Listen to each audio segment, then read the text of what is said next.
You know, when you dig into the UAP mystery, there's this constant battle going on between secrecy and disclosure. But what if, hiding in plain sight, there was a single, top-secret program designed to know everything? Well, that's exactly what we're going to get into. Just think about this for a second. Imagine a single AI-powered brain that has access to every single piece of the puzzle. We're talking everything from secret spy satellites to public open-source scientific data. A system designed to finally make sense of it all. That's the core idea we're exploring today. But to really get why anyone would even think of building a system like this, you first have to understand the massive problem that UAP investigators are facing right now. It is a true data puzzle. Okay, so here's the fundamental challenge. The information is just everywhere. It's stuck in different government agencies, it's locked behind all these layers of classification, and it's all mixed in with tons and tons of false positives. Trying to see the big picture, it's like trying to build a jigsaw puzzle, but the pieces are from a dozen different boxes. So right now, we have some groups out in the open trying to crack this thing. You've got AARO, which is the government's official office. You have the Galileo Project, a private scientific effort looking for extraterrestrial tech. And of course, you have NASA, lending its scientific muscle. But here's the thing. They are all, in a way, working from the outside in. All right, so if that's what's happening in public, what's going on in the shadows? Well, it turns out a very, very different kind of solution has been thought up, one that operates in total secrecy. And I mean, we are talking about a level of secrecy that is just way, way beyond your standard top secret stamp. These are programs built from the ground up to be invisible, operating in the deepest, darkest shadows of the national security state. The way they do this is through something called an Unacknowledged Special Access Program, or a USAP. With a USAP, the program itself is the secret. I mean, think about that for a second. It can exist for decades, and almost nobody, not even most people in Congress, would have a clue it's even there. And that, right there, is what brings us to this whole concept of Immaculate Constellation. The idea is that this would be the ultimate USAP, a sort of parent program, powered by a seriously advanced AI designed to be the central hub for literally all data related to UAPs and what's going on in the cosmos. But an AI brain like this, I mean, it couldn't just work in a vacuum, right? No, it's designed to be the center of this huge ecosystem, constantly being fed information from a whole network of different sources.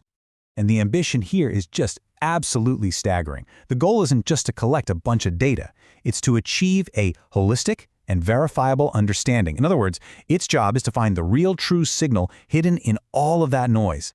So how on earth would it do that? Well, it would do it by bringing together two completely different worlds of information, the world of deep, dark secrets and the world of open, public data. Okay, so on the classified side, you're talking about pulling in data from the most sensitive sources you can possibly imagine. We're talking about the National Reconnaissance Office's own AI called Sentient, which is already up there analyzing satellite data. It would get signals intelligence from the NSA, plus research from IARPA, that's the government's high-risk, high-payoff research agency on new ways to spot anomalies. And of course, the most baffling, unresolved cases from AARO would go right in. But here's where it gets really clever. It would also pull in unclassified data. Calibrated scientific readings from the Galileo project would give it a solid baseline. NASA would throw in their AI expertise. And you'd have these crucial frameworks like C2PA, which is basically a way to verify if photos and videos are real, to help sort through public sightings and filter out all the fakes. Yeah, this table really lays it all out, doesn't it? You've got the official government mysteries coming from AARO, you've got the open-source scientific baseline from the Galileo project, and then you have that eye-in-the-sky cosmic data from the NRO. It's all about using public, open science to help calibrate and make sense of what the top-secret sensors are seeing. And all of this, it leads to this huge, massive paradox. Just as the public is demanding more transparency than ever before, the very system that's designed to give us the ultimate clarity is itself the ultimate secret. I mean, you can see the tug-of-war happening right here. On one side, you have whistleblowers, new laws, massive public demand, all pushing for answers. But on the other side, you have the very structure of these UAPs, you have national security clauses, and a long, long history of secrecy and even disinformation, all pushing back. It's a real battle. And look, this isn't just some abstract idea. The pressure for this stuff is real, and it's happening right now.